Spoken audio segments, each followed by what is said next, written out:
Well, hello YouTube. Welcome back to the Bison Workshop. I'm Bob, and today I'm going to do a review, and it's a little rainy to be doing a review, but we're going to try to do this. We're going to do the first part right here, and then we'll just go in the shop and we'll talk about it. But I took my van today to get a new windshield put in it. They were supposed to do it here, but because of the storm, they weren't able to do it. And so we got a new windshield put in it, and I'm going to do a review on Safelite auto glass. And it's a good review and it's a bad review at the same time, and I'll explain to you why. Oh man, I got indigestion for some reason. I haven't even eaten. But if you see them two windows up there on the top, these two right here, they both leak. Now this, the guy that had this before me had this van for quite a few years, and they had taken the antenna off of right there in the center between them two windows, and they left 2 half-inch holes in the top of that. So that thing has been leaking all that time. I can almost imagine what the frame looks like around the top of that van. But it leaks around every frickin' orifice on the top of that van. So right now, the inside of that van is getting soaked. Hopefully for the last time, because the only place now that's not leaking is around the windshield. So gutter work needs to be redone inside the gutters. Around that trim, around where the two pieces divide, and it just needs a lot of work. It needs universal joints because it's got a vibration in it from hell. So let's go in the shop and we'll talk about this. Alright guys, now we're out here to the shop, and we'll finish that review on Safelite auto glass. Now, here's what happened. They were supposed to do it here today, but as you can see out there, weather ain't the greatest in the world today. So I ended up having to take it to Safelite auto glass on Peters Creek. And I get it there. It rained the whole way there, and the reason the windshield needed to be replaced is because on the driver's side, it looked like somebody had taken, what the hell was that? It looked like somebody had taken a piece of sandpaper, a long piece of really fine sandpaper, put it under the windshield wiper, and then ran it. That's what it looked like. But it was only on the driver's side. So apparently somebody ran a bad wiper on it for a long time, long enough to basically look like it sandblasted it. So I get there, and as soon as I get there, they was already expecting me, and I got there at 11 o'clock, and they waved me in, so I pulled it in, and the guys acted a little strange to begin with, and I just felt uneasy in Safelite. It was almost as if, you know, these guys were up to no good, and it was like they was holding their breath that somebody wouldn't find them out. Basically, how they acted. You know, I don't know if they just don't know how to socialize with people, or if they're not allowed to socialize with people, but they just kind of acted a little distant and secretive. Well, they acted like it bothered them that I was in the shop to begin with. But they told me to pull in. That was fine. I got out, explained to them, that it was leaking, or I thought it was leaking, and they told me, well, if we find out it's rusted, you're going to have to take it and get it fixed. So you'll have to, once the windshield's out, I'd have to take it home with the windshield out of it to get it fixed, and then bring it back so they can put the windshield in. Well, thank God that wasn't a scenario. But anyway, before they'd even touched my vehicle, they acted like they needed to get me out of that shop as fast as possible before I seen something that was going on. They just acted that way. It was just the way they presented themselves. It made me feel like I was stepping into something I shouldn't have stepped into. So they shooed me, basically herded me out of the damn shop. And I understand why they don't want me in the shop, because of insurance reasons. If I get hurt, then they're liable for it, and I understand that.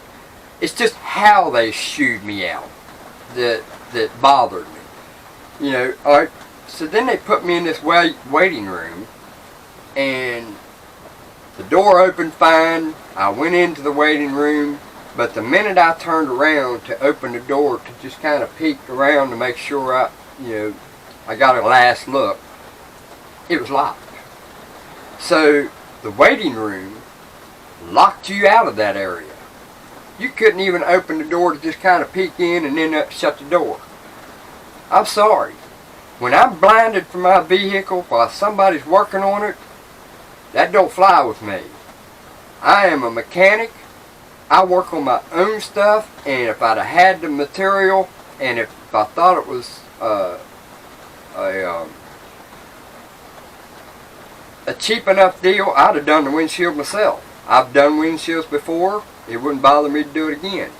But it was just economically not sound for me to do it by myself. And plus, if I break something, then I have to pay for it. If they break something, they have to replace it. So it just seems better to do it this way. But there was no window in the waiting room so that you could watch them working on your vehicle. It's like they didn't want you to see what they was doing to your vehicle, so that if they make a mistake, they could roll it under the fucking rug, or roll it under the rug, and pretend it never happened. Because you never seen it, so you can't bring it to nobody's attention. I don't trust mechanics today. I am a mechanic. And the only mechanic I trust is me. I hate for somebody to touch my vehicle. I don't care if it's just changing a tire. That's why I got that tire machine. The last time I took to have my tires changed, never again. These guys drove me nuts working on my vehicle. They stood around like they was lost and acted like they were stupid. Don't know how I can put it. Stupid. But these guys today, they put me in this waiting room, and this other guy was in there, and he was sitting there all calm. Not me. I was pacing. I'm mad. I can't watch them working on my vehicle. I want to see what they're doing to my vehicle. And if there'd have been a window there, I'd have had a perfect shot. Like it was like 10 feet away from the door to the waiting room, where I could have sat there and watched them, and I'd have been happy. You'd never heard a word out of me. Been fine. So I decided I'm going to see what's going on with that van while they're working on it. So I walked out the front door and walked all the way around the complex to the back door, where the garage door was standing open and the back door was open. And I stood in the rain and watched them work on my vehicle for 2 solid hours. It was,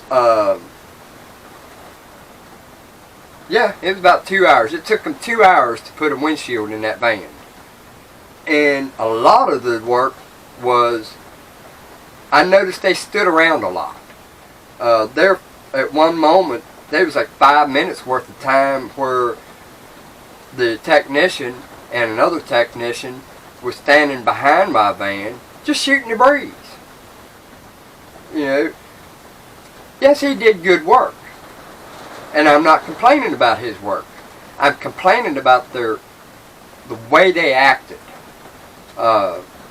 It wasn't cool with me. So I stood there and watched them the whole time.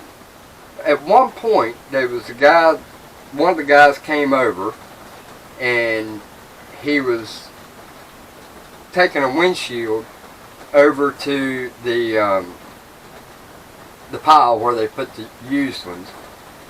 And I just kind of made a statement. I said, you know, it seems like every time I come here, it's a big storm.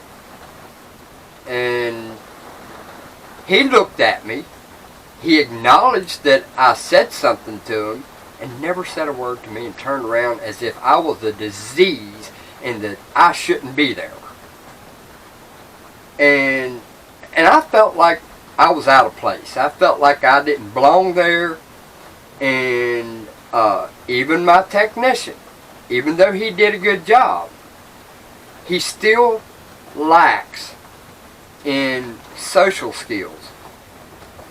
I asked him, when he brought my windshield over, old windshield, and put it in the pile, I asked him, I said, do you mind if I look at the frame before you put the new windshield in it?